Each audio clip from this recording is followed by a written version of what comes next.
Good evening, everyone. Welcome back to Microsoft Flight Simulator. I'm Martin Wenzel, and we are doing World Tour Flight 130. Had a few technical difficulties. That's why we're 21 minutes late, as usual. Well, that's going to cut into our flight time. Hopefully, should still be able to get both flights in, but it'll be a little bit later than I was hoping. All right, we're at Ljubljana Airport. I'm not going to even try to say it in Montenegrin. Or not Montenegrin, Slovenian. Right here. But nice freeware. Before we take off here, I'm just going to just put the time up to when it's dark. Some nice night lights, actually. That's pretty cool.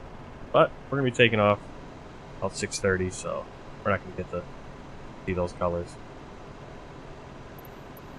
Alright, we're on Montenegro Airlines. This is World Tour, leg 130, Ljubljana, well, here it says Joseta Pucnik Airport. Got a little bit extra stuff on there. In Slovenia, we're going to be heading down to Podgorica Airport in Golubovice, Montenegro. I'm butchering all the pronunciations. This flight's based on Montenegro Airlines Flight 181, flown using, in real life, a Fokker 100, which is looks similar to like a CRJ, but I didn't have a livery for the CRJ, so we went with the A32NX today, Airbus A320 FlyByWire's A32NX mod, with the Montenegro Airlines livery created by PRJ. It's not the greatest livery, a little bit kind of blurry. Alpha India Group's traffic, and Bajan Habashi's 4-season pack. So all the links are below on YouTube. And on the About Me section, most of the links are available for most of the mods on Twitch. Let's get inside the plane. Alright.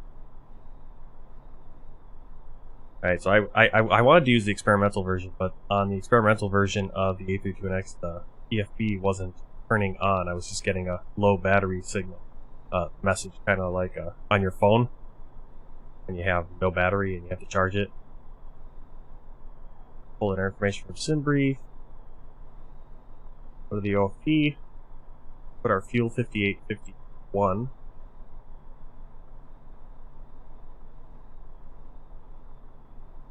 That coming on board. Go over here. Actually, before we do things, I always got to remember to. I wish my settings would stay on. Don't.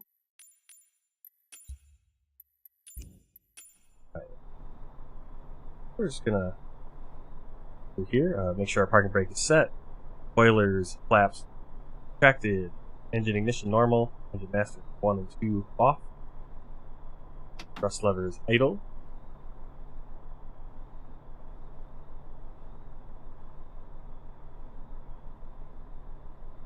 turn up the display brightnesses for now, probably dim these as we go along, as it gets darker, landing gear is down, anti-skid nose wheel steering on, and wipers off. We're going to go battery 1, 2, external power.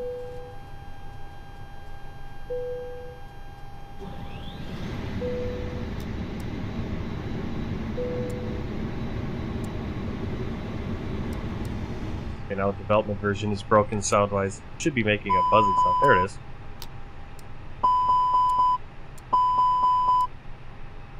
Part Splash 521. No, the game wasn't crashing. I was having a problem. I wanted to do the experimental version of the A32NX, so I'm now back on development, which I should always do. You should always make sure things are working before you start streaming.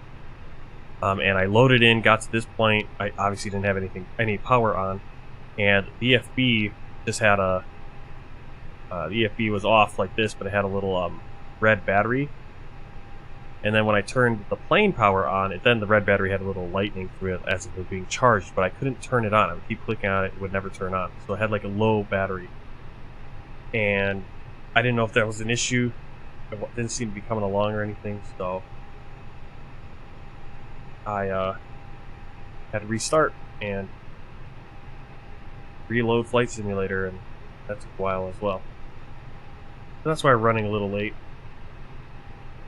try to get everything started quickly here. Not take too long. Go back up here, strobe light on, nav logo light, Drox 5, ground control, nav 1, 2, 3. It sounds like we have a prop outside. Go up there. Oh, okay.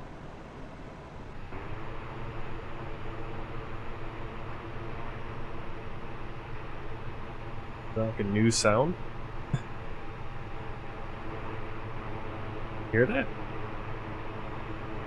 that a new sound we're supposed to be hearing, or are we just getting some weird? I'm not hearing any sound outside the plane. Very weird. That might be a new sound.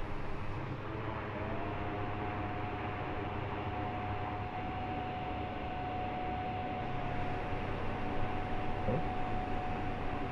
Interesting. Interesting we can't hear them outside the plane. Hey Enzo, so these must be, I mean, A32NX, they keep adding more and more sounds and different stuff running, so who knows what those could be. I'm not an expert on them. Alright, so rolling down the checklist, instrument display brightness, seatbelt sign, off, oh, we can turn those on now. We do have fuel on board, emergency lights armed, no smoking, auto, annunciator lights, test.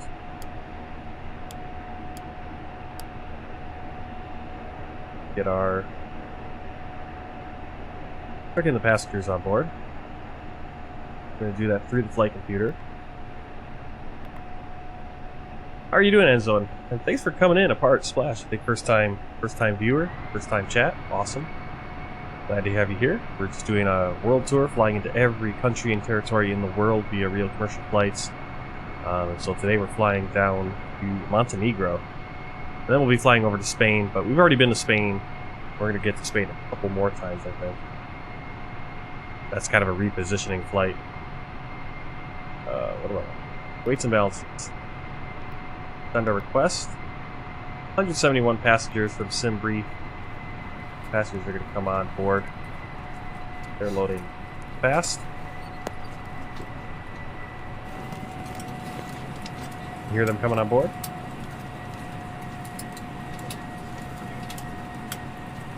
I'm also going to start PackX.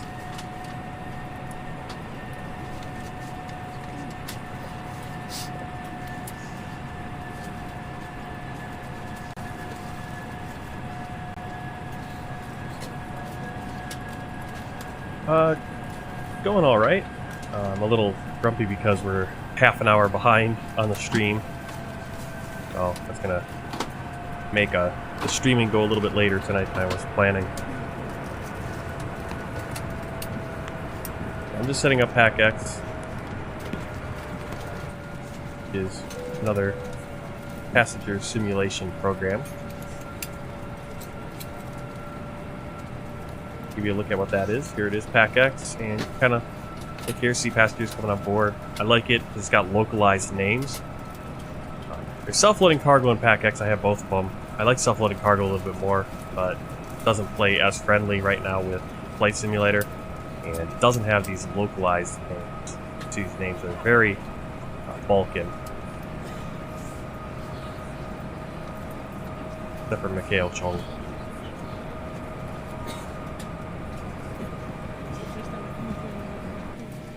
Alright, I can put that away for now. Might pop it back open if we have time on the flight. Enzo, what did you get?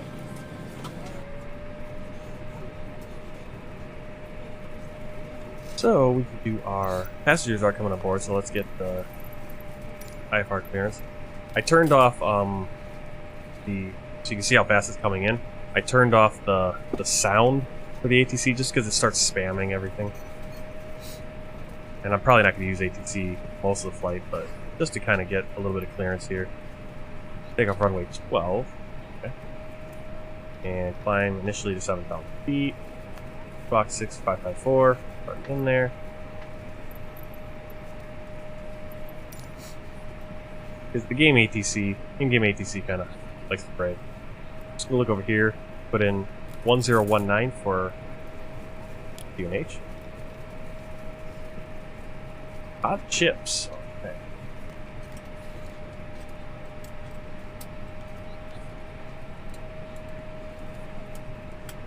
Get in the flight computer. We're going to go to our init page. Bring up the flight plan for you guys and myself.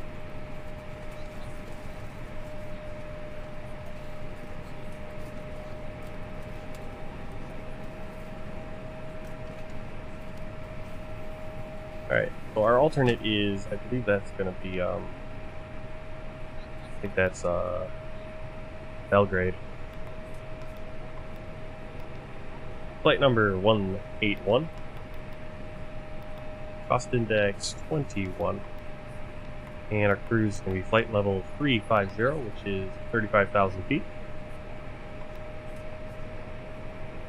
Go to flight plan. And we're going to be taking off runway 12.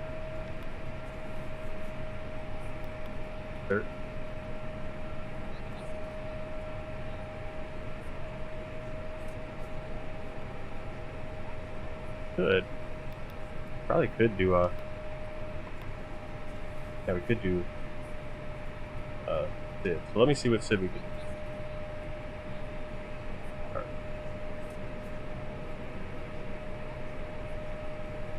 Runway 12, departure.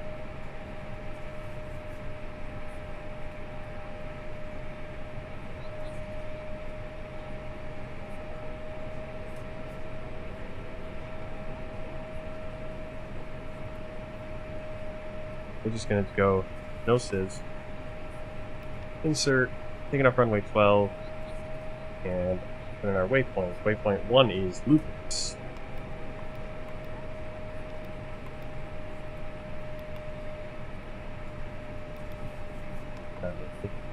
Ljubljana, direct to Darza.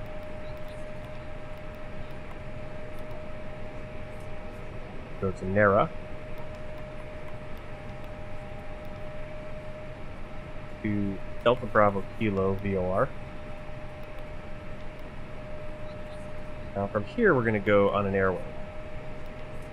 Into airways via Lima 187. We'll take that to waypoint Big Low. Exit the airway there. And that's actually our final waypoint.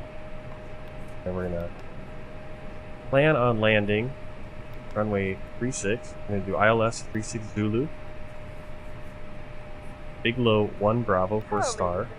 Our VIA goes final. When you find your seat, please be sure to place your larger carry-on items in the overhead bins and smaller items underneath. Double check this. So, flight Unless you're in plan. the front row, please place all of your items in the overhead bins. If you have any trouble Looking for any weird discontinuities. After you put your carry-on items in the overhead bin and it is full, make sure See, you we're going close to kind it of come on to other passengers. weird little, Also, be sure kind of that the aisle is a clear right-hand, and down so that way other downwind, passengers can get by whatever you you. call those, If you right-hand are seated in traffic an pattern. emergency exit row, please review the exit seating responsibilities and Oh, the charts provided for you. If we'd done a transition to Papa Oscar Delta, we would have come out here, and then we would have gone back in, then come back out again. Feel free to use Be your kind cell of weird. phones during the rest of the boarding process, That looks but we like a do good ask flight plan. that laptops, tablets, and any For our other larger content, electronic devices are stowed once we depart. Go to our Thank you, and welcome radio aboard. nav page, and I'm going to put in the VOR for our final. Find on Navgrass.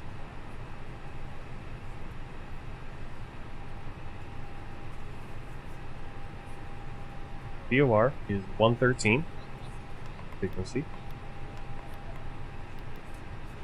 Final course 359. I'm also going to put in this directional frequency 335.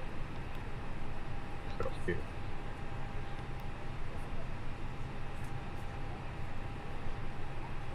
can also put in 420, another.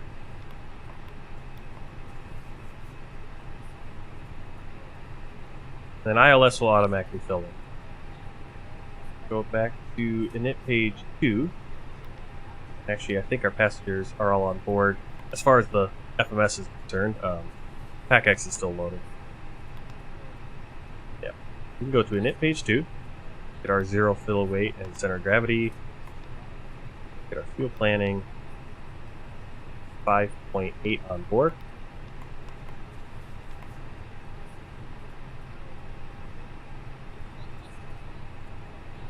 You guys can hear me, yeah? Okay, yeah. Let's see. Takeoff weight 66.1 tons. Wind. Move back in. Flight plan. Right here. Average wind plus 30. So that's going to be tailwind. Go 0, 3, 0. Should be tail. Yep. Gonna change a few things in fuel. Then go to our performance page. I just bought this new thing. This came out. It is the SimSmart A320neo performance calculator. We're gonna put in our airport code. So I don't have to figure out like slope, and I don't have to put as much information as I had to do with the other calculator that was on the internet. Select our runway. This is actually based kind of on a program that the real pilots use in the A320. We can automatically get the METAR. In real life, you'd actually plug this in, but we can just get it. This. Get our winds, 70 degrees at 7 knots. Temperature outside is 3, and our Q is 1019. Runway is dry. Anti-ice is off. Takeoff weight is 66.1. Center of gravity can be forward. So anything, I believe anything under 27% is forward. Anything over that is standard. Forward. We're going to do flex takeoff. Climb, thrust, climb. And we're going to do 1 plus F for the flaps. Air conditioning. I believe we can have off. Hit calculate. We're on your time now. What you can see is here we have the slope, downhill. We have as runway length. This is the one that we always had to kind of guess on the other calculator. But really cool. Gives us our flex takeoff, our V1, V rotate, V2, our engine out, green dot, all that stuff. So throw this in performance page. What I'm going to do is I'm going to see how the difference here compared to well, I also need to. Unfortunately, it doesn't tell us the trim. Trim, we're going to do up 1, and slash up 1.6. Alright. Well, now we can put in, we can just let the computer do it. Now here you can see the FlyByWire is telling us these speeds. The calculator is telling us quite different speeds. So I'm going to go off the calculator. Not sure how accurate this is yet, or how the calculator is, to be honest. Technically, you want to use as much runway before you take off. There's no rush to get into the air. And you can see how these numbers are really close because basically your V1 is where you can still stop. We could still abort at the V1 speed, but at the V1 speed we can also rotate. So they're very close together just because of our weights. Obviously, if we were heavier, our V1 speed would be much lower than our V rotate speed. Hello, Hawkeye Aviation. Welcome in. Alright, so let me put in that transition altitude. That's going to be for our,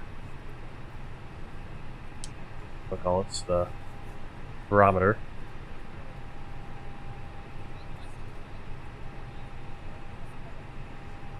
Had a chart over that.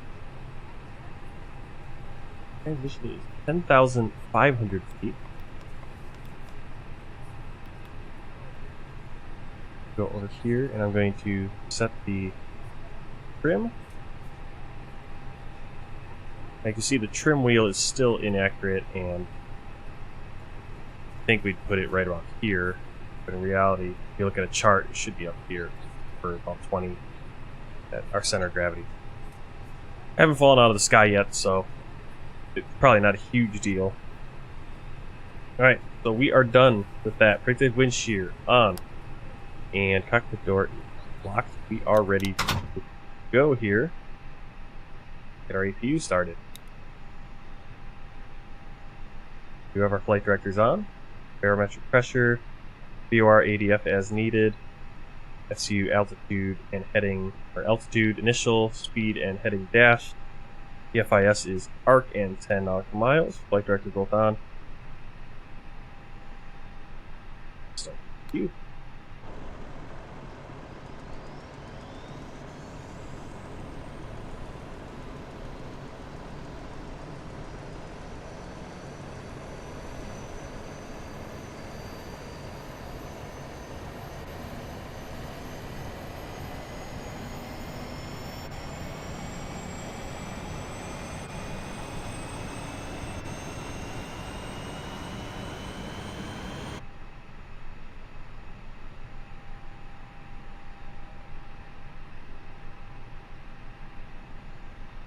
Messer Freitas, evening! Good evening. That calculator away, we don't need that anymore. So that calculator I was using, that's SimSmart. It's the A320neo performance calculator. I have to actually throw that in the... I'm going to have to throw that in the description for future videos. It is payware, or it is something you pay for. I think I paid like $6, $6.50 for it. It's €4.99 euro, but it's a one-time fee. They're going to constantly be updating it. It looks pretty good. Well, we are just about to push back.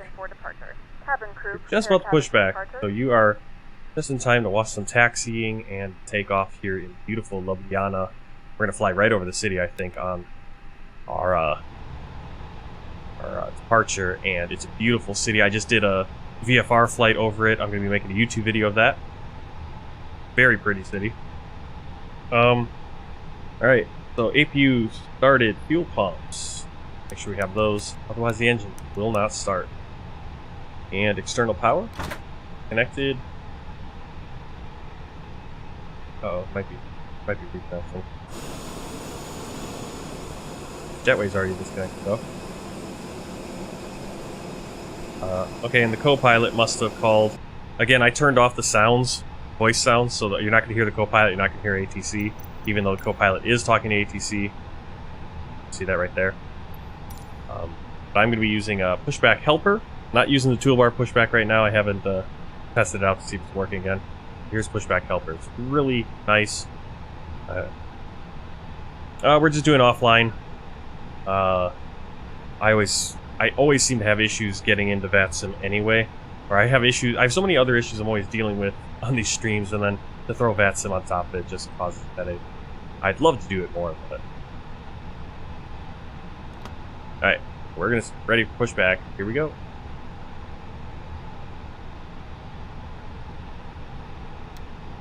Ignition to start. Engine 2.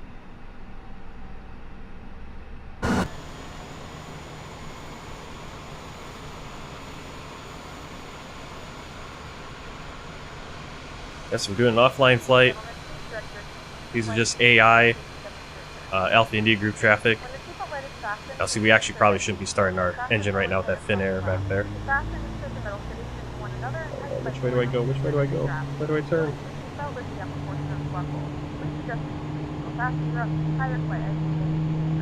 Turn right. Probably should have gotten out here before starting the engines. Really. Jet blast. There is lighting on the floor that will guide you towards the exit. In the event that the cabin loses pressure, an oxygen mask will drop right in front of you. This airport actually filled up. Got a thin air. It's on EasyJet. Slovakia, we got a plane landing. Pretty good. Hey, X-Last Kiwi, welcome in. Glad you can make it. Just pushing back here at Ljubljana. How did I say it? I've been saying it right today. Now I forgot. Ljubljana Airport in Ljubljana, Slovenia. Beautiful. Beautiful little city. Stop to push back. Set the parking brake. Goodbye, Tug. Goodbye, Tug. We'll start engine 1.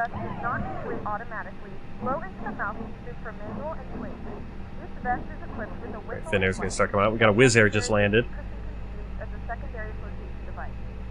Yeah, I did a VFR flight in the Cessna over Ljubljana this afternoon. Gonna be editing that, hopefully tonight, and getting that out as a YouTube video. Nice edited flight over beautiful Ljubljana, capital of Slovenia. Smoke detectors located in the lavatories is prohibited by law.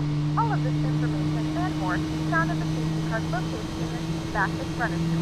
We suggest reading this and let us know if you have any questions. Could you please convince me not to buy the new MD-11? Is there a new MD-11 coming out for what? For Flight Simulator? I thought that was coming. Or are you talking to X-Plane? I think X-Plane got the MD-11, right?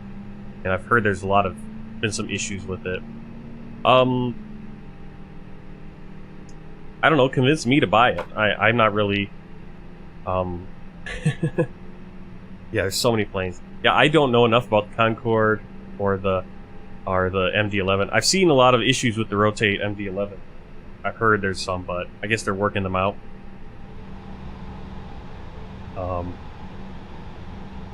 My buddy Creepy Kirk, who is the first subscriber for the Twitch channel, he got the engines going, so APU off, runway turn off, and taxi lights on. Sorry, let me just kind of get this started up and I'll get back to what I was saying. Spoilers armed. Flaps to takeoff.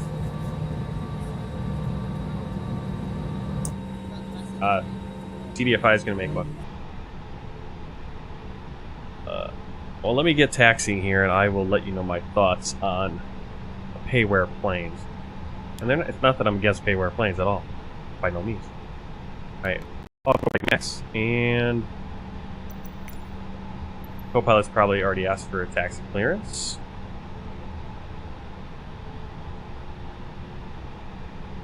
I don't know what this Echo 2 pop-up, but right. We're not actually going to use ATC really. Co-pilot's going to be talking with them. But I turned off the sound because it kind of spams. Doesn't really work that well.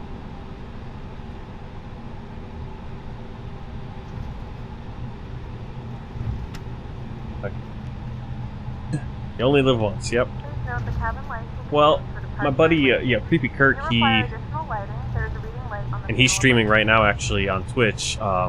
He bought the... Uh-oh. Turn here. Okay.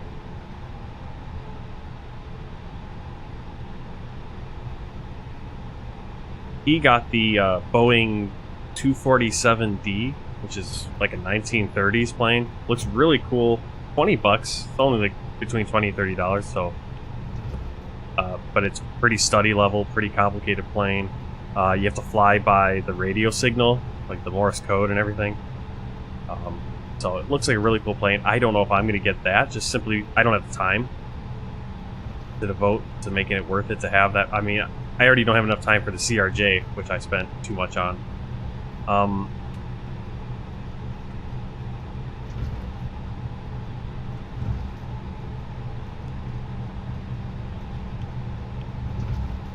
€36, yeah, for €36, I mean, the Concorde, if it's near study level, I mean, like, yeah, it doesn't have to be study level, but if it's near study level, like, everything's working the way it should work for the most part in that plane. You know, obviously, if it's not 100% to complete study level, that's all right.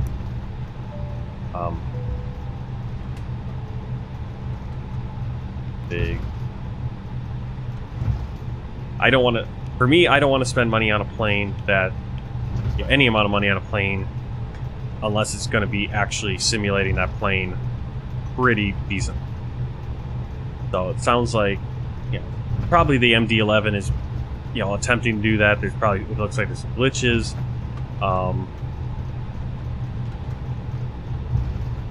Yeah. Oh, is the FMS a default FMS? Are they just pulling it from something else? Yeah. Well, I haven't looked into it. I haven't heard a ton about the Concorde.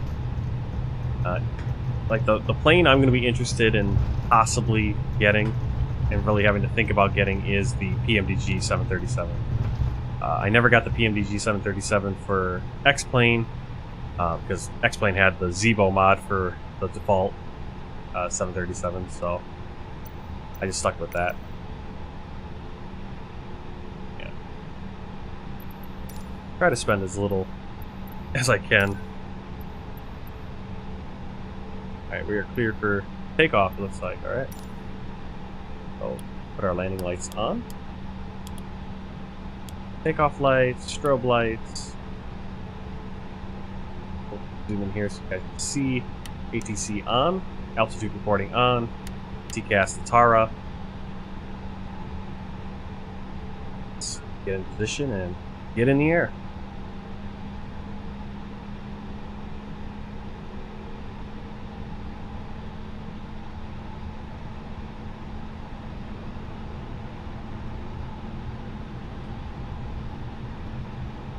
I'm trying to hold back on buying things unless it's something I know I'm going to use and fly a lot.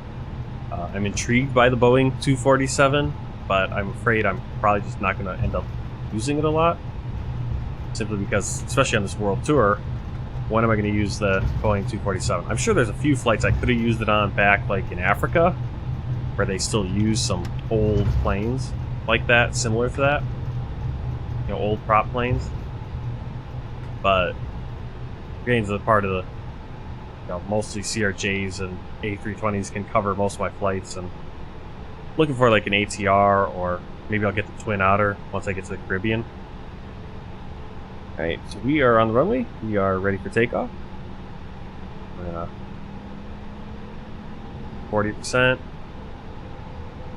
I really spooled up a lot slower than usual. So that's... It always says to hold your brakes and stabilize. And now it makes sense because it actually took a while to spool up there, that N1 to 40%. Right now we're at 75 for our flex takeoff. Why not go 100%? Well, you save fuel. You don't need to use as much fuel to get off. No reason to burn fuel unnecessarily.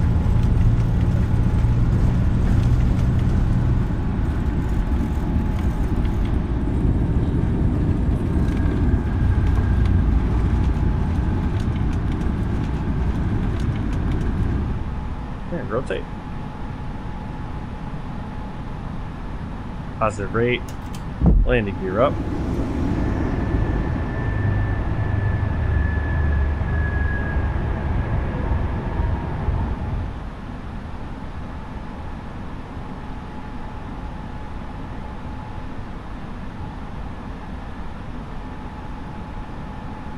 I don't think I put in my thrust reduction. Even though I think the thrust reduction on the calculator was about that. So you'll see that once we get to that 2,700 feet, it's going to start flashing the pullback to climb. We're going to reduce our thrust to the climb indent. There we go. I'm going to turn off my ground lights.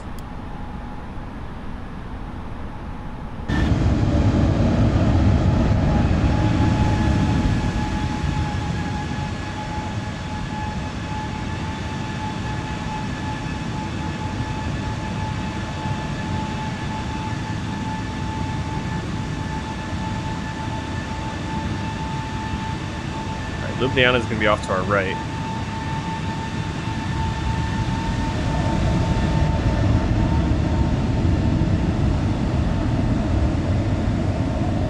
Right over there.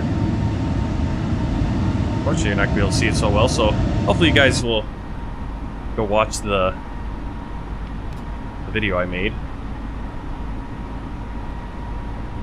Fly lower. See the castle, Ljubljana Castle.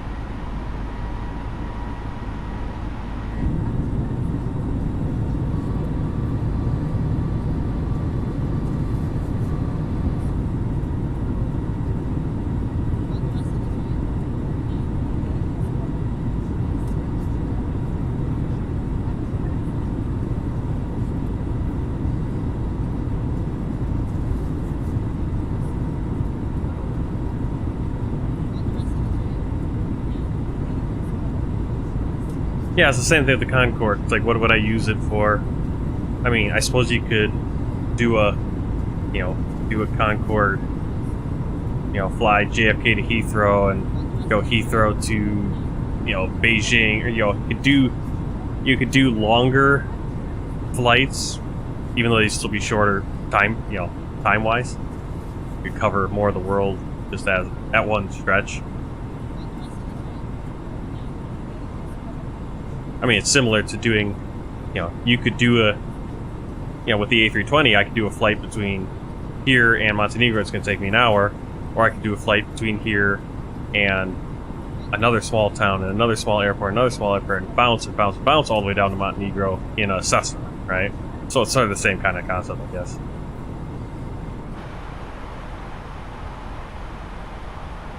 This is a beautiful area, all these mountains. Alright, we're at 7,000 feet.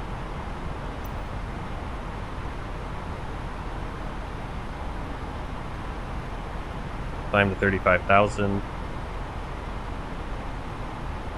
Not using the ATC today. At least do it a few flights to see how that works.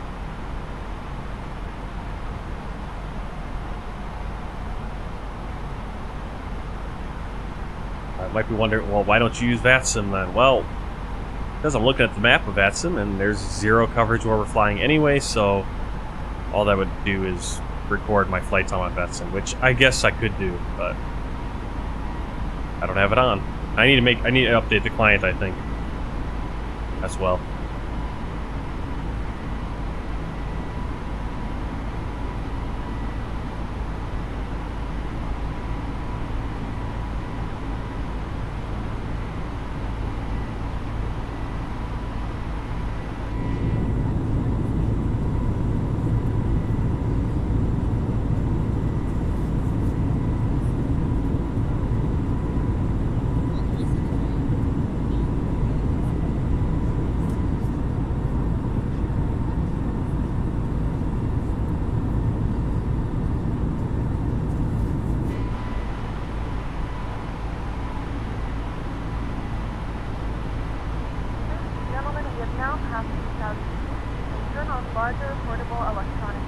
I was wondering what the green plane was on Volanta. I saw a green plane right there. You're over, just entering the English Channel, just near Exeter. Where are you flying from? Flying from Manchester, I'm guessing? Manchester down to Lisbon. Lisbon's beautiful. That's a beautiful approach, too. Get to fly. I think you're doing a left pattern in. Which is, I think, what I've done every time I flew in there. It's kind of funny because I look at the screenshots of my flight into Madrid or into Lisbon, and I had downloaded the photogrammetry, and so we forgot to turn that beacon light on our pushback. So when I look at the screenshots, I'm like, hey, it looks very similar to what they now have with the world update. That's because the world update added the photogrammetry, so you get the beautiful bridge and all the beautiful sights. And well, I already had that when I flew in there before the world update. But obviously now you don't need to download you just stream it from the cloud. Drop the seatbelt signs. Passengers get up and do what they need to do. Standard pressure. Awesome. Are you flying live time? AMD Ryzen?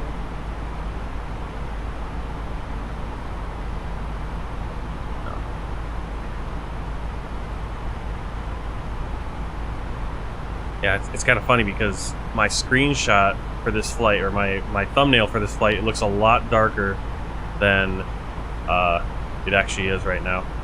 So I must not have set the date right when I took the screenshot, because April 4th, the 8:30 or 6:30 in the evening, a little bit different than March 4th or whenever I took that picture, and I must have not set the date time. It's actually much brighter than I thought it was going to be for this late evening flight.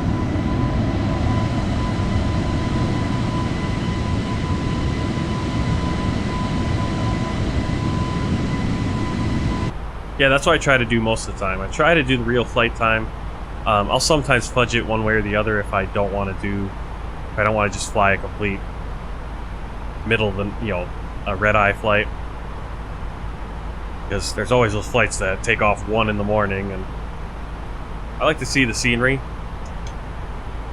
I do like the night lights, of course, but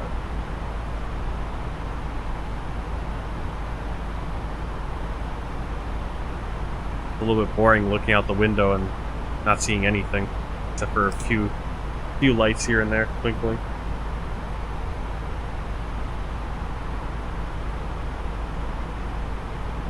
Or nothing if there's clouds.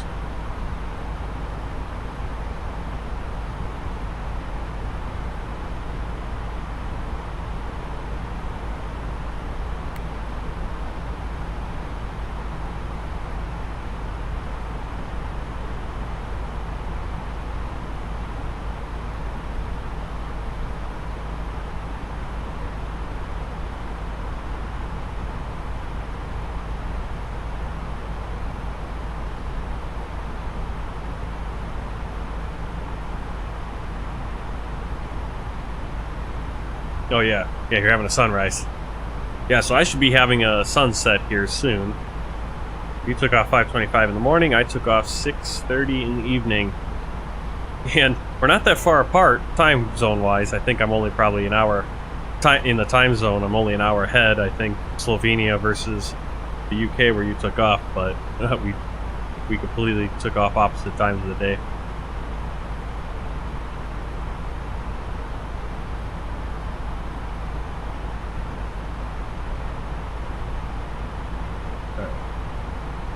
I'm going to take a look at the charts while we're climbing.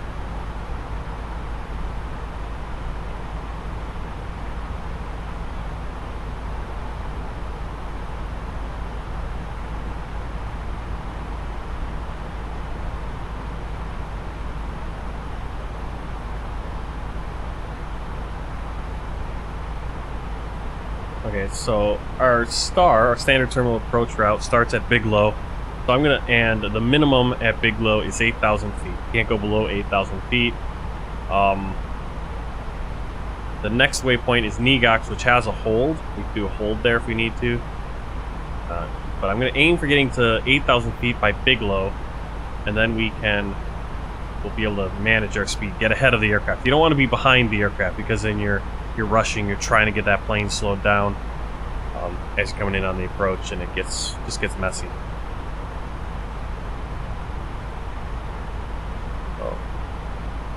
Going to do here, just jump into the flight computer again. We're already on the, I didn't want to be on this page. Do that a little bit later. We're going to click on Darza, which is the last waypoint we passed. Go to fix info. I want to set a fix, and we're going to set it for Biglow. And what I want to do is I want a radius to kind of give us an idea when we should start our descent. That can be 100% accurate. ATC, if we were using ATC, could tell us when to descend. It's never, but the in-game ATC sometimes doesn't. It will never tell us which runway we're actually going to be coming in on. And sometimes they're doing a complete opposite than what they are in real life. So we want to go here to the calculator, and I didn't want to do that. I want to go 35,000 is going to be our cruise. Target altitude from that cruise is going to be 8,000. So to get down there with a 3-degree descent, which is the typical descent you want to go with, is 85 nautical miles. Now this is an average descent. Sometimes ATC will have you descend much more shallow and then much deeper. But since we're not using ATC, we get to kind of just do it ourselves. That'll be nice. 8,000 feet, 85 nautical miles. So I'm going to put in a radius of 85 nautical miles.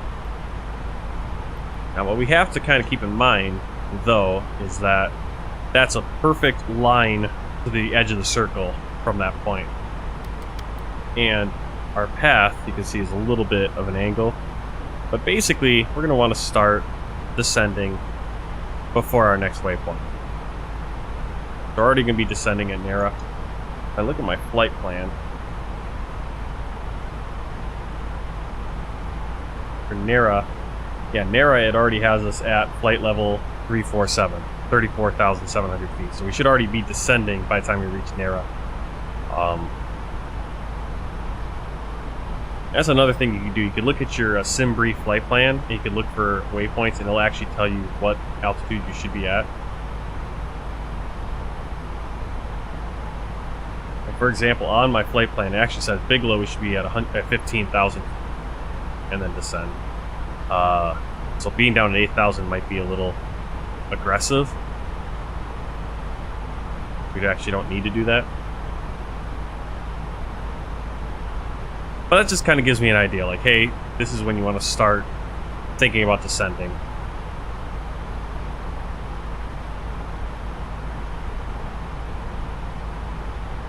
Alright, if you guys are interested in tracking the flight, I know X Last Kiwi, he can watch me on Volanta. If you don't have Volanta, you can also go to this website, which is flight events, or events.flighttracker.tech.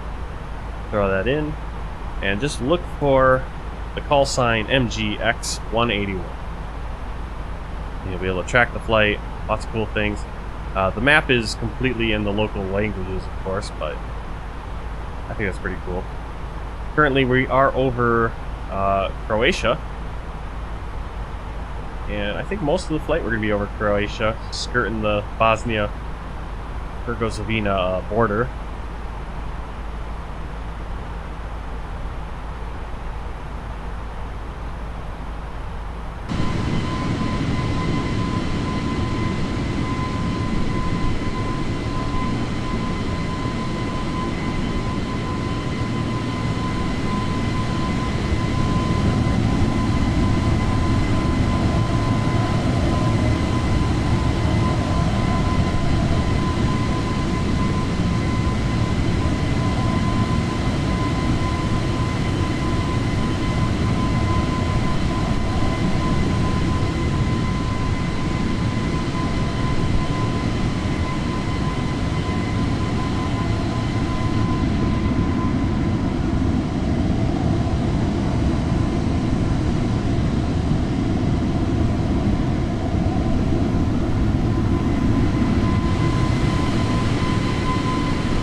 Let's see. My ILS for Echo Golf Charlie Charlie Manchester was terrible because I upgraded to the development version of the FBW320 and it messed up the path somehow. Development should be fine. Development's actually probably the best version to use. Now, obviously, if you're used to stable, yeah, maybe you weren't expecting what it did, and yeah, I couldn't tell you. Sometimes it does have messed up stuff still.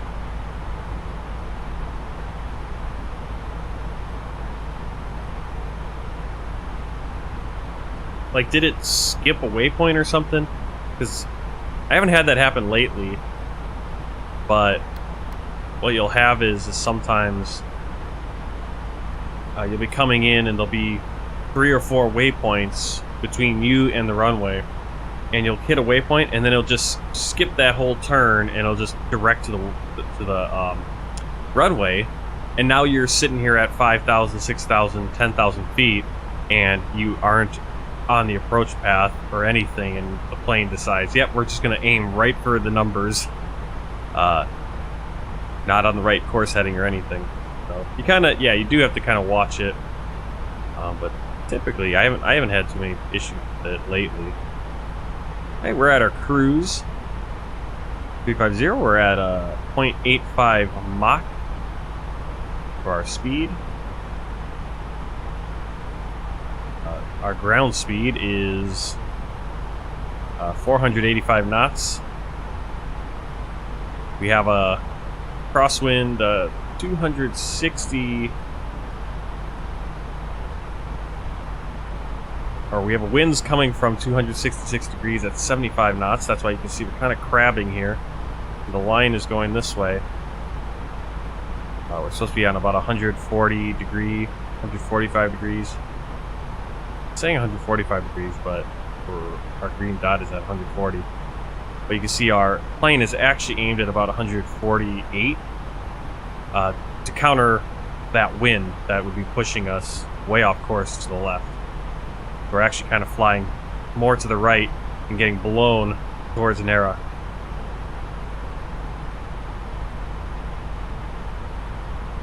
Yeah. I don't know if that's a development version or something. Like I said, I don't. It's some airports. It happens with some airports. Hopefully, at some point, that's something that just doesn't happen anymore, because that shouldn't happen realistically in a real plane. I would think. That's a little scary if it did.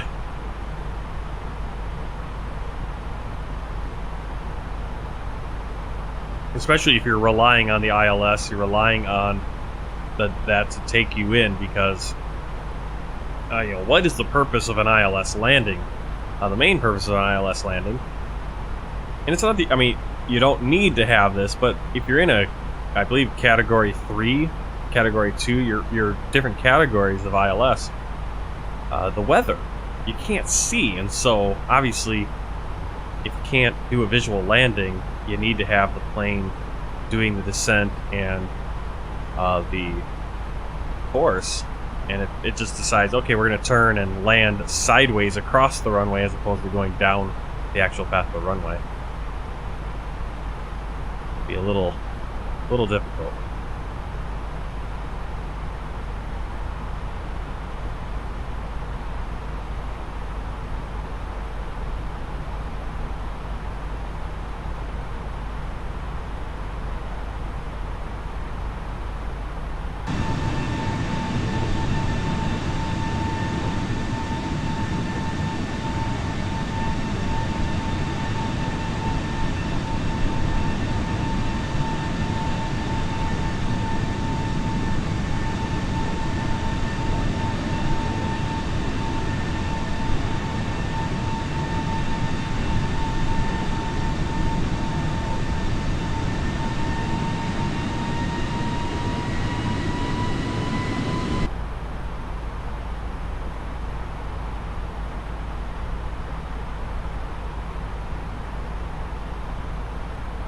Like, did the sim brief route? So the route led you to the runway at a 90-degree angle? Like, you didn't have a star or anything, or? Because usually what will happen is you'll have most of the routes will have a waypoint further away from the airport. For example, on this flight, we have a waypoint Bigelow, Bigelow, Bigelow, and if we didn't put in the star from Bigelow, it would just go Bigelow direct to the runway, and it wouldn't get us on the right path. It wouldn't get us on the right angle to actually land at the runway. It would just go Bigelow direct to that runway. And so then what you have is you'll have a standard terminal approach route. Now, not every airport has those, and you're not always going to use them. They're typically used by ATC. They'll give them to you, because then you can basically follow that route, and they don't have to give you the vectors and altitude clearances. They'll just say, hey, follow the star, follow the altitude clearances all the way down. Man, we are getting hit with some wild turbulence. We had the same thing when we were flying down to Slovenia on the CRJ 700 yesterday. The flight crew has turned on the fasten seatbelt sign. Yeah, you can see that. Up to 90. Winds have picked up to about 90 knots.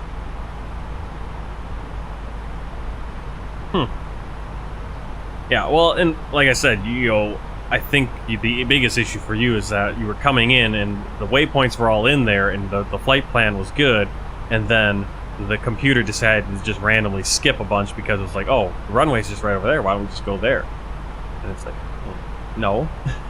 I want to go out and fly a few miles this way, continue to descend, and then turn around and have a nice glide in, as opposed to like trying to do a last minute. Yeah, it's one thing if you're doing it in a smaller plane, and it's another thing when you need a few more miles to do that glide slope. Yeah, so you're gonna want that star. If you don't have a star, at least you have an approach, and then you can go from that last waypoint and vector to, you know, the approach point, which is usually a few miles on the path of the runway. So I don't know. Hey, May Hunt, welcome in. First time? First time seeing May Hunt, I think. Like the profile picture.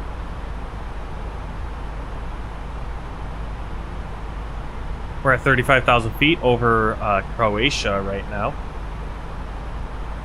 I think. Let me just check. Let's see. Well, we're technically in Bosnia-Herzegovina, but we're kind of going back and forth because we're right on the border between Croatia and Bosnia-Herzegovina. May Hunt, do I fly? Are you asking in real life? In real life, no, I don't. Unfortunately. Don't have the money. Or the time.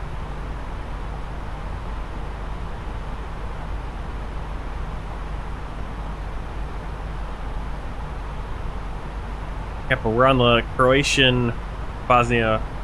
The Bosnia-Herzegovina is directly below us right now and to our left. And to our right is Croatia, and then I believe that's the, would that be the Aegean out there? Or Adriatic Sea. Aegean's on the other side of Greece. That's the Adriatic Sea, and then across that would be Italy, further off in the way over the horizon, probably. Starting our in-flight service. We'll be serving complimentary drinks. Yeah, we're headed down in the Airbus A320neo Please note we only accept credit cards. from Ljubljana, Slovenia, down to Podgorica Airport, Montenegro. I think it's not that G sound, is the J. Podgorica. Not Podgorica, it's Podgorica. Like that. Let me see if I can get up.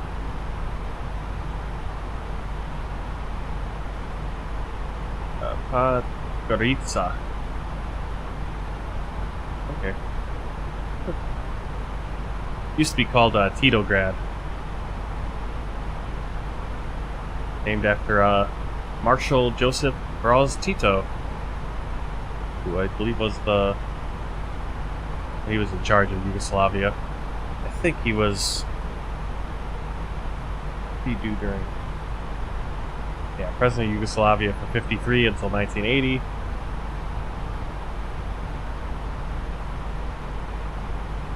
Yeah, and he was the leader of probably the most effective resistance movement in German-occupied Europe. He was the guy that led the Yugoslavian resistance.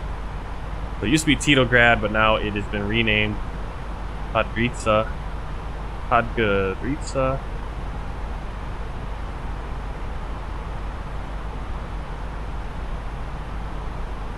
Unfortunately, I do hope someone, and maybe I have to learn how to do this, maybe, how to pull photogrammetry from Google, because Podgorica looks like a beautiful little city. Unfortunately, we don't have photogrammetry for it, and no one has gone into Google and pulled the photogrammetry, if it even exists, for Podgorica. But it looks like a pretty interesting city. The Millennium Bridge, for sure.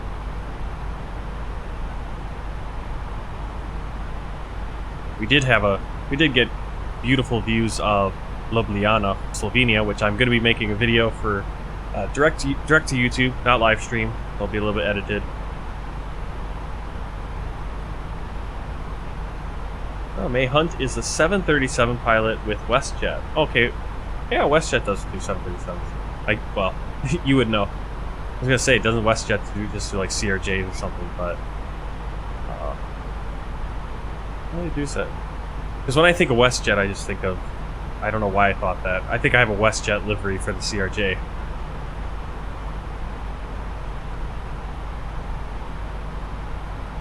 I am from Milwaukee, Wisconsin, the United States. I am south of the border for you. Cars from Manchester are a bit weird.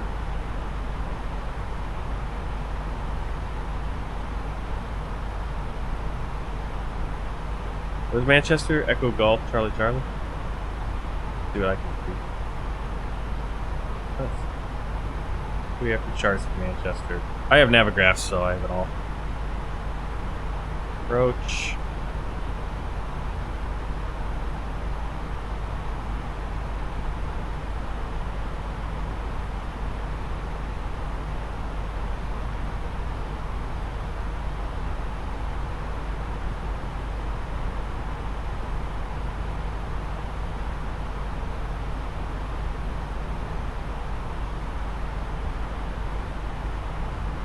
It all depends. Yeah, I mean, all depends on what approach you were taking. You know, some approaches they'll have you come all the way into the VOR, all the way into the airport, and then go back out and then loop in. Some you just go straight in.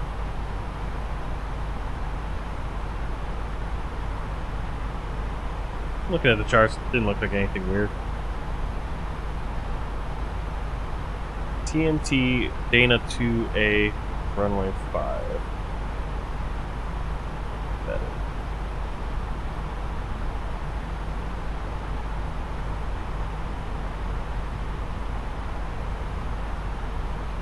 Dana 2 Alpha. Went from point. I'm assuming. What is the TNT? Oh, okay, right. You came in. You were at Tango, November Tango. You went into looks like Daily, and then took that all the way in.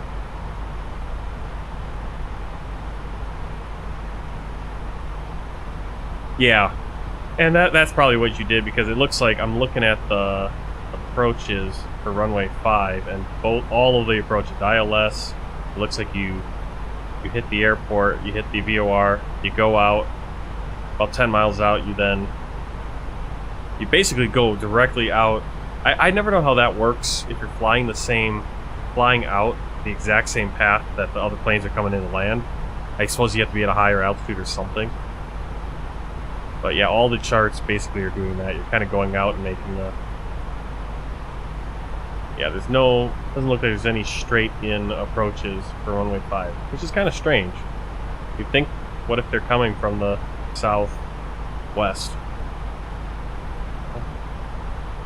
Guess you still go into the VOR and then come back out. May Hunt flies Cessna 172 when off of work. That's cool. So it flies the Boeing 737 and then the Cessna 172 on for leisure.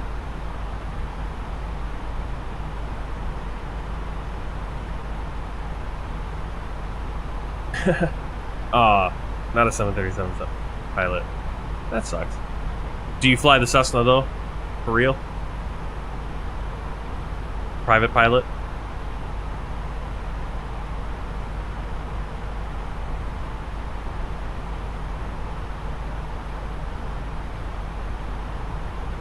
Yeah, the planes sometimes, like I said, I think the fly-by-wire, eventually the FMS is going to get better and it's not going to do that anymore. But yeah, sometimes it messes those up. It doesn't get those fly into the airport and then fly back out always right. And so usually what happens is I will kind of fly those manually. If my plane decides to lose it, then you kind of have to fly it manually a little bit.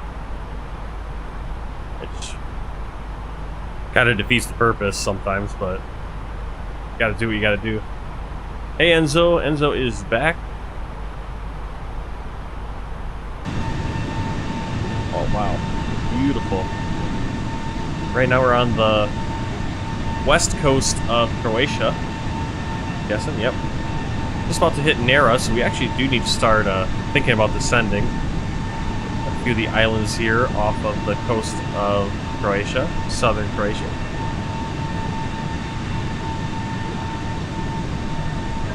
I didn't realize actually there's a little bit of a split between there's this little section of Croatia that's split off from the rest of it because Bosnia-Herzegovina gets a little path here to the right under Nera to get kind of have a seaport or something probably.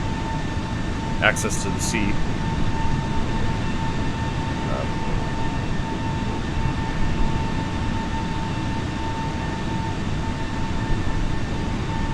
Alright, Enzo had a butter landing in the 737. Good to hear.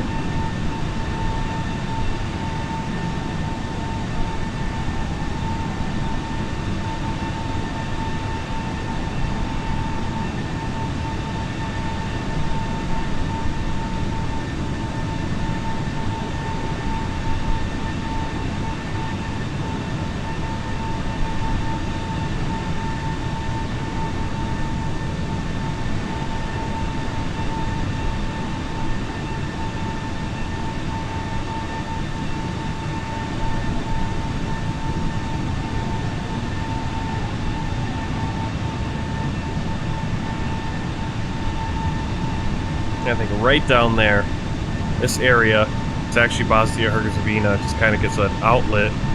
Otherwise, it'd be a landlocked country, so I get a little bit of a split Croatia. Because Croatia technically is on these islands, so it kind of, it is still continuous, but the land, it kind of splits right there.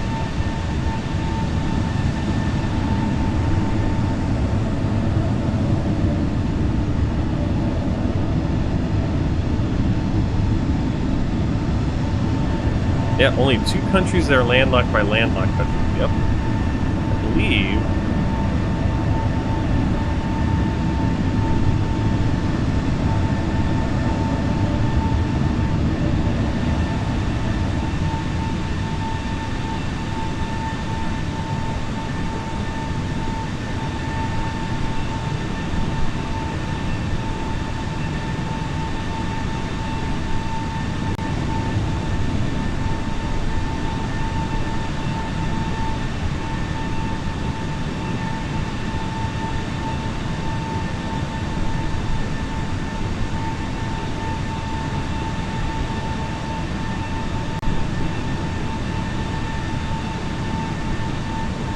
Something. There's only 2 countries landlocked by landlocked countries. Alright. Which ones are those going to be?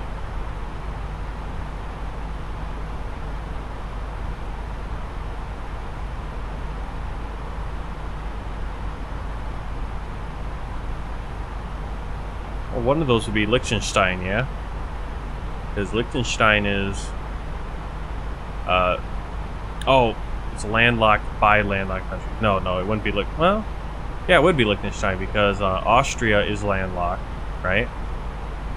Technically, yeah. And then Switzerland is landlocked. And then Liechtenstein is between Switzerland and Austria. And what's the other one? I mean, again, landlocked countries. I was gonna say Kosovo is technically, if Kosovo is independent, which it's, there's still obviously conflict over that. Oh no, Kosovo wouldn't be landlocked by landlocked countries because it does border Albania and Montenegro as well. Never mind, not Kosovo. Uzbekistan. I knew it was some of those stands, but I was trying to find another one. I was trying to like bust it and say no, there's got to be more than that. But no, you're right. I was kind of gonna say, yeah, it's Uzbekistan, because Uzbekistan you got no. Yeah, Caspian Sea. I was just gonna say, what about the Caspian Sea? Does that not count?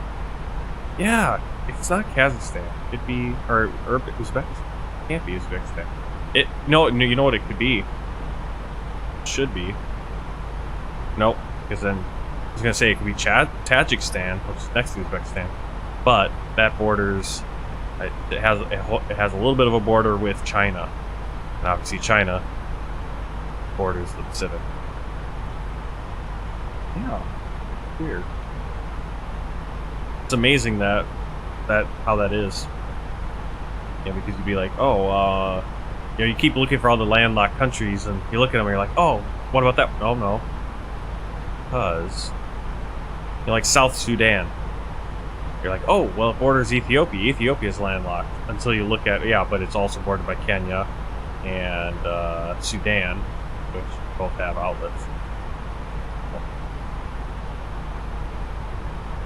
Interesting.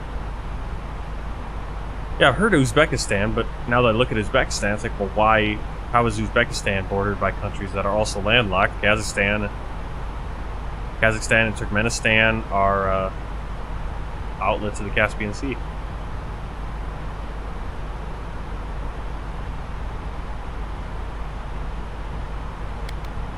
Oh man, I think I should actually start descending. Okay, Mukon, we should have been descending anyway, but well, we might need to do that hold point. Should be okay still though. Mokun, we need to be at 19,100. We're not gonna be at that. Should have just started sending a little bit earlier. So I waited too long. I got distracted. I didn't want to go too early, but then now I'm too late. So we're gonna be behind the plane now. We're gonna be rushing.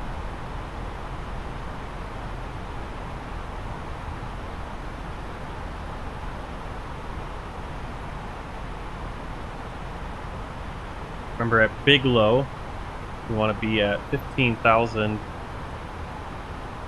Nigox, where we do have a hold point, 131. So 13,100. We'll see where we're at. Big Low's right there. I don't think we're gonna be at 13,000. Yeah, maybe. That might be it. That's crazy that.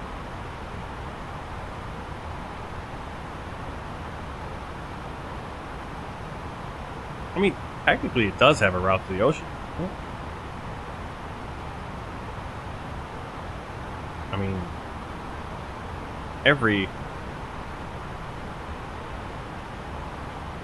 I guess, yeah, I guess it depends on, it depends on what the definition is, because, you know,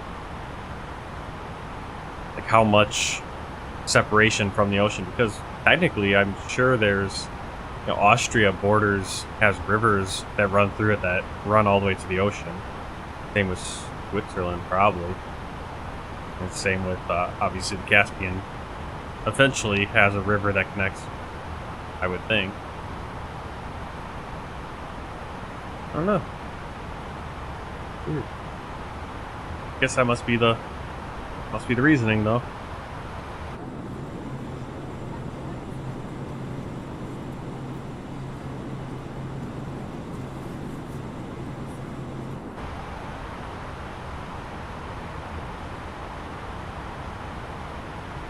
What the?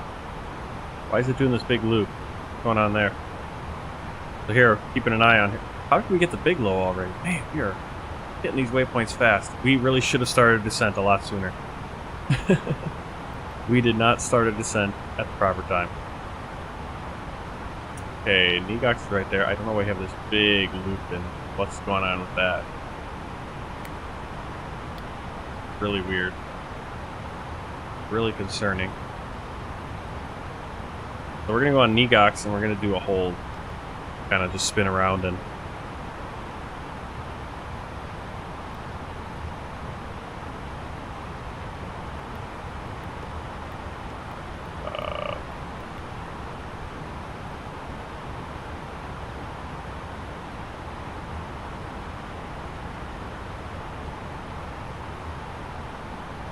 I completely screwed that up. I even put that fixed point in where we should have started thinking about descending, and then like, oh, I'll descend a little bit after that, and then completely, missed it. I mean, we're almost. I mean, our hold point's almost gonna take. This hold is almost gonna take us to the airport. We're still way too. And the problem is now it doesn't descend during the hold up.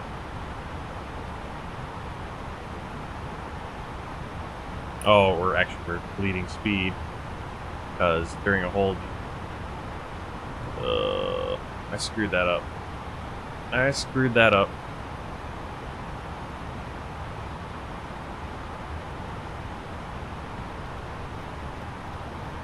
They're getting bounced all over.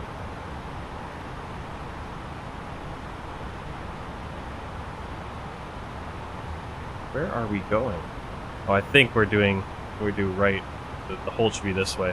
That's what it's doing. Oh man. we're having such a good flight, and then I just completely got distracted there and missed our, where we should have started descent. So we're aiming for 13,100. And I probably should just send it to 8,000, like I said.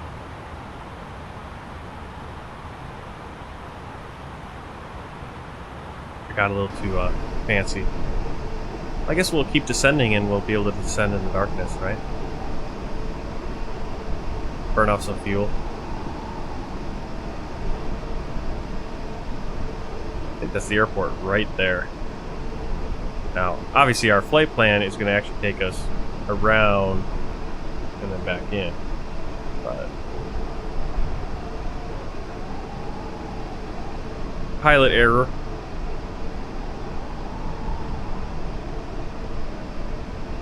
So when the in-game air traffic controller is working, they will start telling you when to descend, and usually it's okay.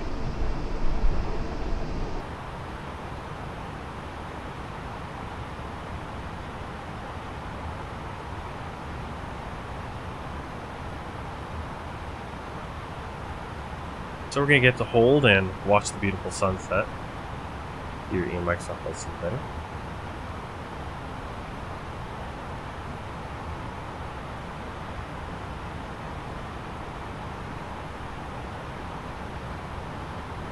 While we're doing that, while we're doing this hold, good time as any, put in our final information here. Our destination information. Let's get that metadata.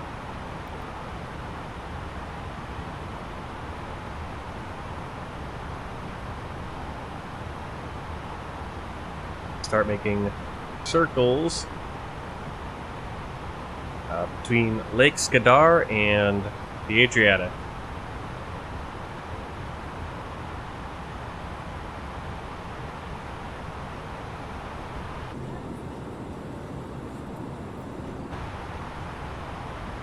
Receive messages. Oh, I met our data. Oh, there it is. Print. Back to our performance page.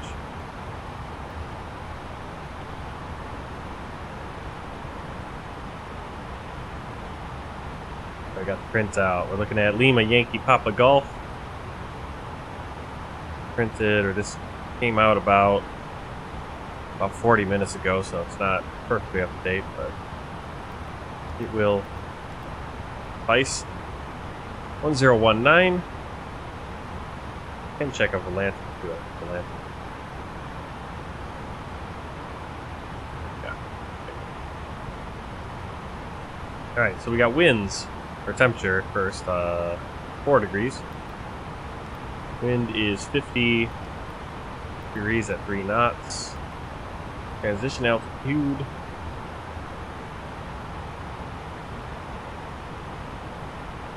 Got 10,000 feet. And our minimum on our ILS landing today is... What is that from there? That was weird. 285 feet. That's weird. That's a very low minimum. Typically... I mean, it's 200 feet above... No, that's all right. 200 feet above the runway. You can do either baro, which is your altitude, or radio, which is ground distance from the ground, which is usually for these minimums 200 feet. All right, so I think we're gonna do. We might be able to exit right here. We got a lot of speed though.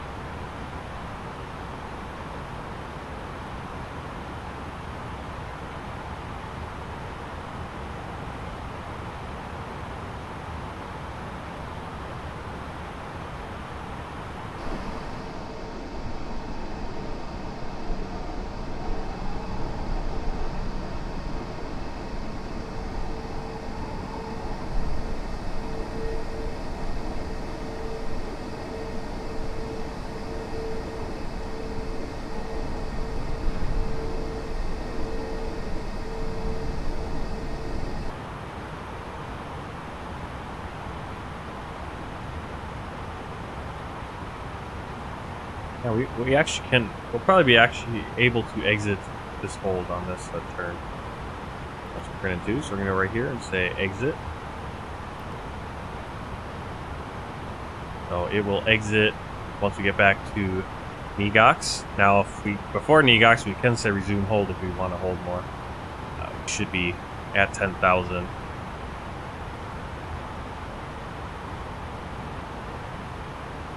Pretty soon. Once we hit 10,000, we're going to need to get the plane slowed down. Negox max 250. And basically we're 250 in until we get to Papa Golf 307.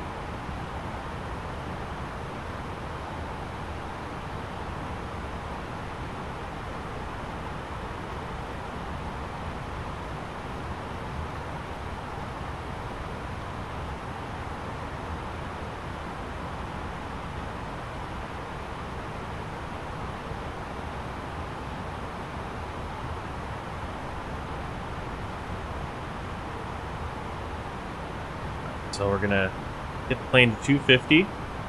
See, we lost our vertical speed, but we're already at 10,000. On the flight plan, it says, you know, Negox, you should be about 13.1, so should be okay once we get our speed down here.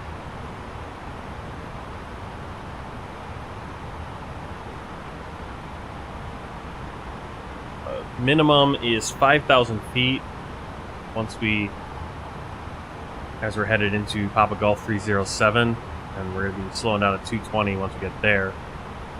So we'll aim for 5,000 feet.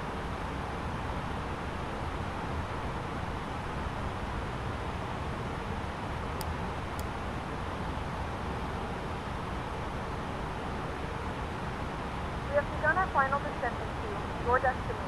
Flight attendants Your will be destination. passing in the cabin to select any track one final time. That airport right there is Tivat Airport. So these are the full Lima upright Yankee Tango Victor. Any carry-on items, either in the seat back pocket or under the seat center. Please complete all Wi-Fi related tasks and stow any larger electronics.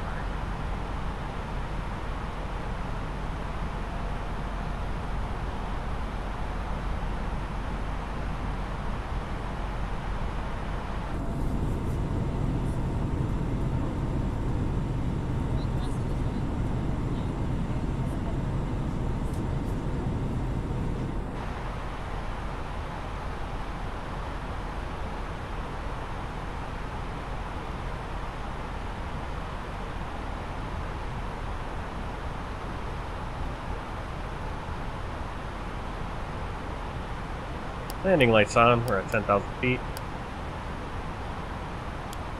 Light this plane up is evening. Sun is going down, so we want to be as bright as possible.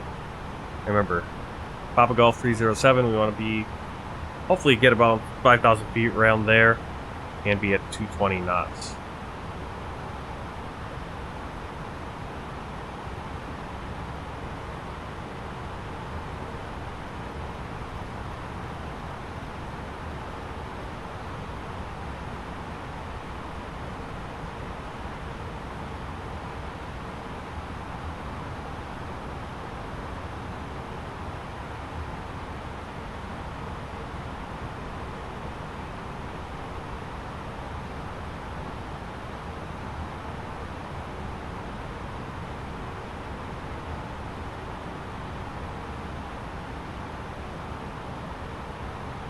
That's what I'm looking at for our speeds. We are right now right here, coming up on this point. We're going to be making a turn 108 degrees, and our max speed is going to be 220 knots. We are at 220. Next point, 7.9 miles after that, 200. That'll be the VOR.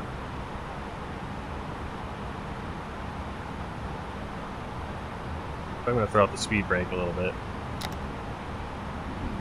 We never disarmed the ground spoilers. We are at 220 knots, so we could put out flaps 1.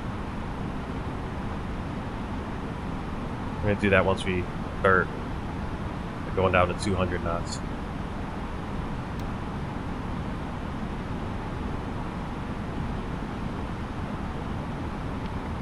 Turn on ILS.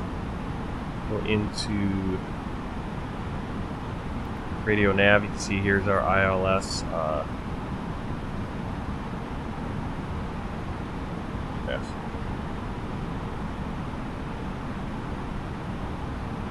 Yankee Uniform India 109.9, 109.9. We are good there. Back on here.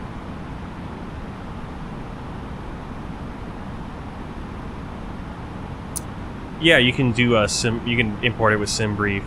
If you don't put in the main on the Microsoft Flight Simulator flight page, if you only put in the departure airport, then you can import it with SimBrief.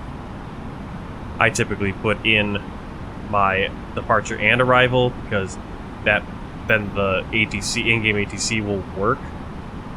But if you're not using the in-game ATC, then yeah, obviously do that. And yeah, in real life, typically they don't put it in one by one. They usually just have a company route that they can just pull it from the A-car system or whatever. So at some point, maybe I'll start doing that.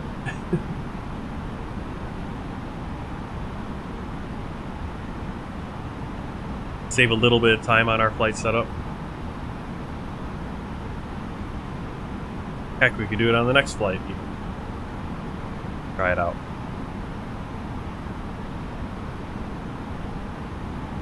Let's get down to 200 knots.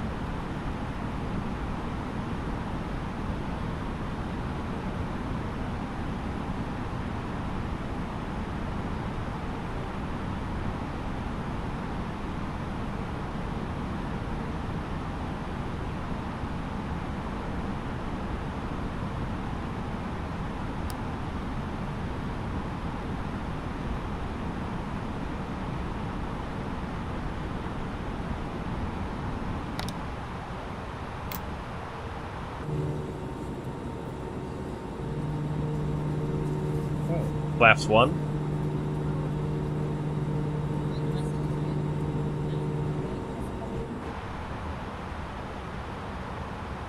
Podgorica on our left.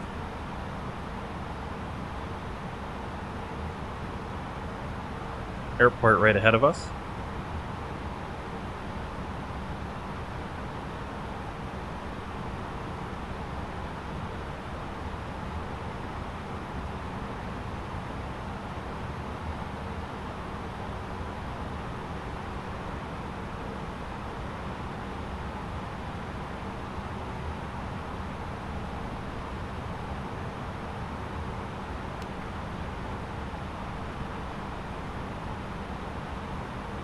We have speed constraints. It doesn't have any altitude constraints.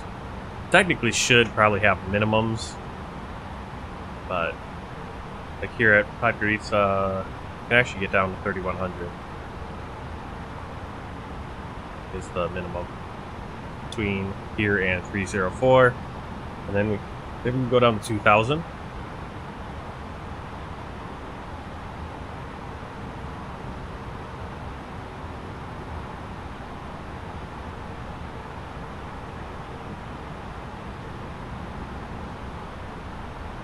I usually just put in the start and click the thing on the init page. Yeah, if you're clicking the thing on the init page where if it says import from SimBrief or whatever, import flight plan, that's what you're doing. Yeah, I don't know. I haven't done it so long. If you do put in the departure airport and the arrival airport in Microsoft Flight Simulator on the flight planning page, you won't be able to get that request the SimBrief. It won't pull in the entire flight plan. It'll just have, if you go on the flight plan, it'll just have your takeoff airport and departure airport.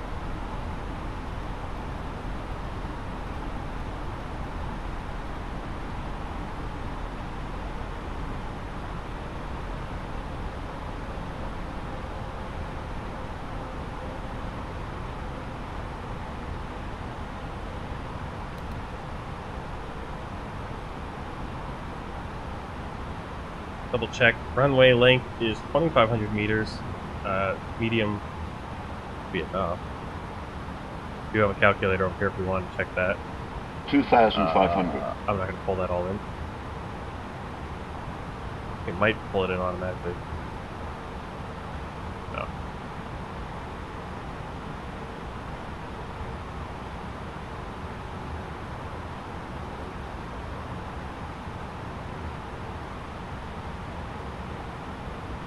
I don't have all that information on me right now, and I'm not gonna try.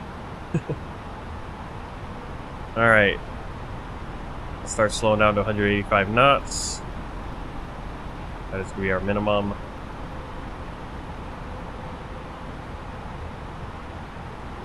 Our minimum at Papa Golf 302, where it's going to be our turn.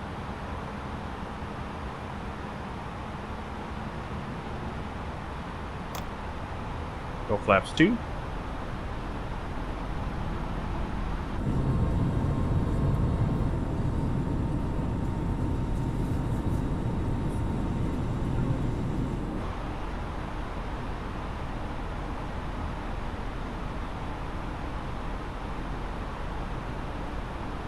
See the ILS starting to creep above us because we are moving out.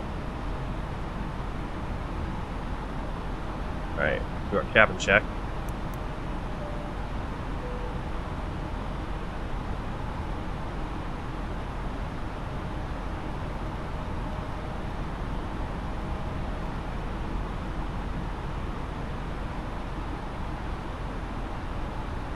Alright, we need to be at 1,100 feet.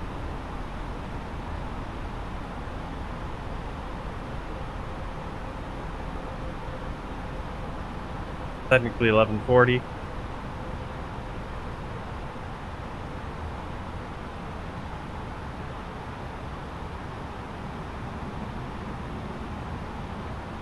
Enzo, which mod are you talking about? Do I know which mod I'm using? I'm not sure which one you're referring to. I'm using a number of mods. Okay. Performance page.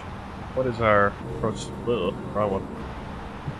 Approach speed is 131 knots. Let's start slowing down. That. There's the runway. Flaps 3. Elias, you know, please English.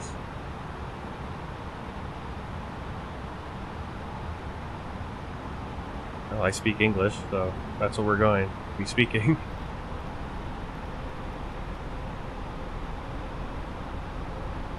Alright, we hit the approach.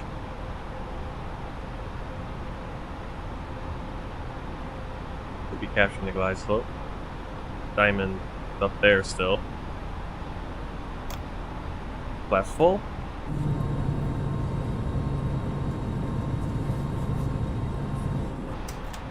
Landing gear.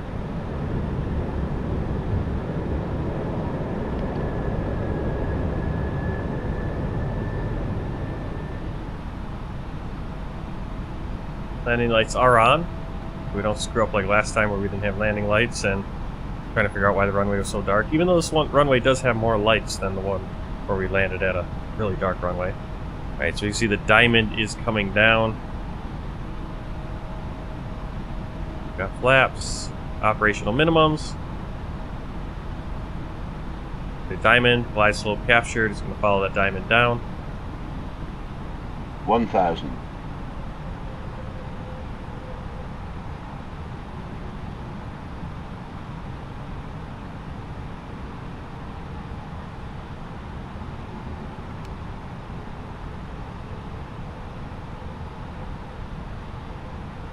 I turned off auto thrust. I'm going to kind of take it in manually with the thrust. Kind of like the CRJ. Once we get to about 500 feet, I'm going to go to manual. Slide in by stick. 500. Autopilot disengaged. My controls. 400. You can see it's got the little land thing there, so if I was on autopilot, the plane would go into auto land mode right now. 300. A little... 200. Pretty good. A little bit high. 100. Some nicely placed trees there. 50. To the right. 40. 30. 20. Retard. Retard. Oh, bad landing. Kinda bounced there. That was not the best landing.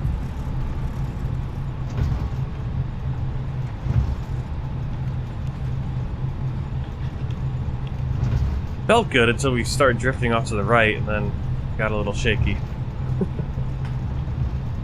Yeah, I don't know what those are. The ones that are set up like that, where you got 4, but there's 2 and 2 like that. Same concept, I think, but I guess they probably might have a different name. I don't know if they have a different name. But... Ladies and gentlemen, we have reached our destination. Can we The turn? local time is Ugh. 7:35 Why can't I turn? p.m. and it's currently about 4 degrees Celsius. Ah, I can't turn because my Please remain seated until the aircraft has come to a complete stop and my tiller is jammed up. There we go. Now we can turn. Tiller was only had about a 10-degree turn radius. Sometimes does that. My joystick will lose some of its Z-axis power. That's why we were kind of coasting and couldn't get moved over. Alright, landing lights off. Taxi light. Strobe to auto. ATC off. Altitude recording. PCAS. Weather. Radar and break the wind shear. Taxiway. Again, we're kind of not really doing not really following anything with ATC, so we'll find our gate, find a gate we can go to.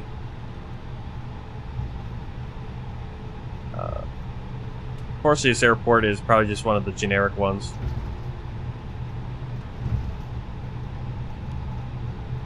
Why is my plane fighting me?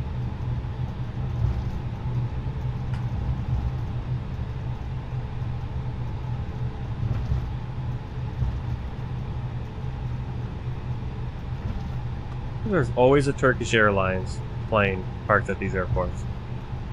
This afternoon when I was flying in the Cessna when I landed, there was a Turkish. But for some reason he was going the wrong way on an exit ramp from the runway. I don't know what his plan was, but doing it. Yep. Not much of an airport to see here. Ljubljana was nice, a little bit of handcrafted goodness there, but Podgorica, nothing to see. And I don't think Barcelona's going to look that great either, because despite the world update, I don't think they did anything to that airport. Unfortunately. Alright, parking brake. Set. Checklist. Checklist. APU master starter on, anti-ice required. That's it, start. That's a good idea. Parking brake on, anti-ice off, APU bleed on, external power on if APU is not available. I do actually have external power. I don't trust it though.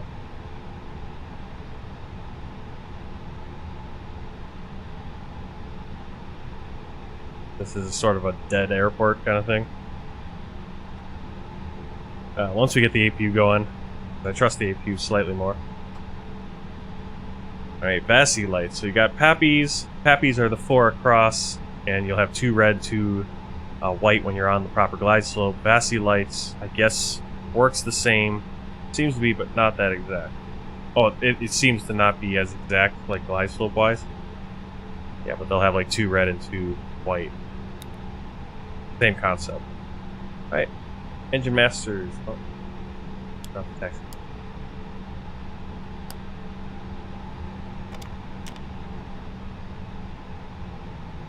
Engine masters off. Seatbelt signs off. You can go into our flight computer, and this is a way you can also deboard. If you don't have something like PAC-X, go into weights and balances. Simply go 0 for total passengers. And then start boarding, and they will actually start deboarding. Your weights will change. All that cool stuff. Alright. Beacon light off. Nose light off. Seatbelt signs off. Fuel pumps off. I again forgot to start up something I need for our stream. So we're going to have a little bit of time to do that. Ground equipment connect, if only. Turn off our gears. Crew oxygen off. External lights off. Oh, once we're off the plane, we're ready to get off the plane, we'll turn off the nav logo light. Oh, we can turn off. Keep the strobe on auto. APU bleed off. We do have external power, but we'll wait until passengers are gone. And while we're waiting for everyone to get off board, actually clear the...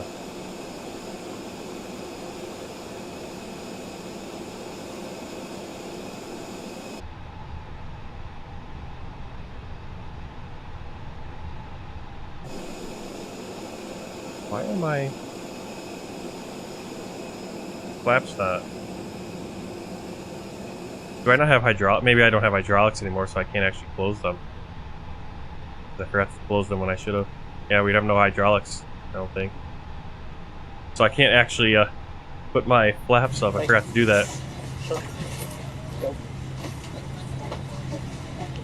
Alright, so we're going to go and check out Valanta. Coming into this flight. First person to arrive in Podgorica today. Decent flight on down.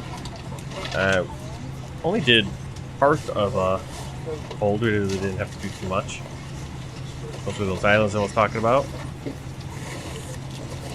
Landing rate, 210 feet per minute. I feel like we bounced though. I need to turn the replay on next flight. That way we can go back and look when we're wondering about that. Landing speed was a little over, to about I think 126, so not too bad. So these are all good rates, but I feel like we bounced.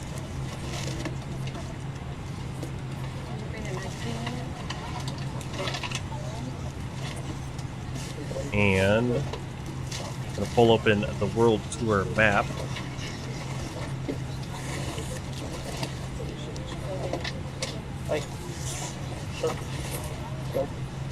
World tour map. Give me 1 second to get it opened up.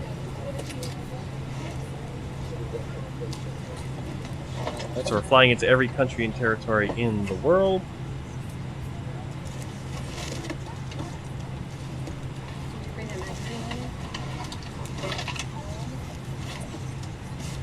That's where we've been so far. All of Africa, most of Europe now. And gotta reveal Montenegro. There it is. Montenegro. Next flight, we're going to be flying over to Spain, right over here to Barcelona. So Montenegro, right over to Barcelona. So for everyone on YouTube, thanks for coming along for the flight. We're going to do well, we're going to end the stream for you on YouTube, and then we'll start a new stream for the next flight. If you're on Twitch, we'll go to an intermission screen and some ads will run if you're not subscribed and all that. Thank you, Nasser Frites, for the follow on Twitch. Thank you very much. So that's what we'll do. It'll probably take 15 minutes to start the next flight. Oh, thanks for the subscription also. Awesome. Thank you very, very much. Thank you very much. That's awesome. Glad to have you on board. Thank you for the support. That money, eventually, once I can pay out that money, that's going to go, I can use that to pay for like the PMDG Boeing 737. So I know a lot of you guys are like, why don't you ever fly the 737? Well, because I have to pay for it and it's not out yet. Alright, so before we go to the intermission screen, let's just shut this plane down.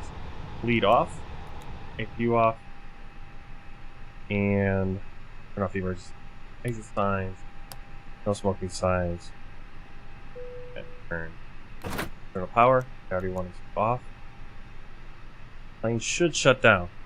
Not sure why it's still on, but it is. So, oh well. Alright, so everyone on YouTube, 1 second, let me get you the link for the next stream. That way you guys can just jump over there.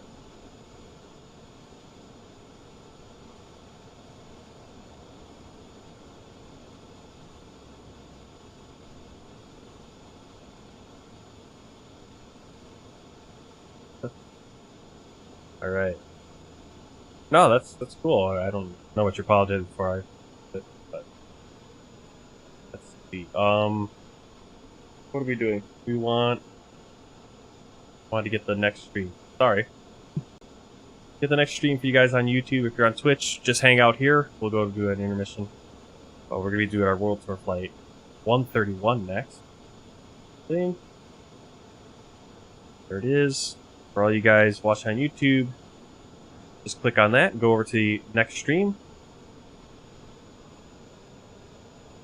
And thanks for coming along. If you haven't already on YouTube, hit that subscribe button so you can get notifications of those streams. I will see you in probably 15-20 minutes. And for everyone on Twitch, hang out and some music will play and we'll have the intermission screen. And I'll see you, like I said, 10-20 minutes. Well, one more thing I gotta do. There we go. Alright, so here we go. Go into the intermission screen. And I'll see you all on YouTube on the other stream and on Twitch in 15-20 minutes. There.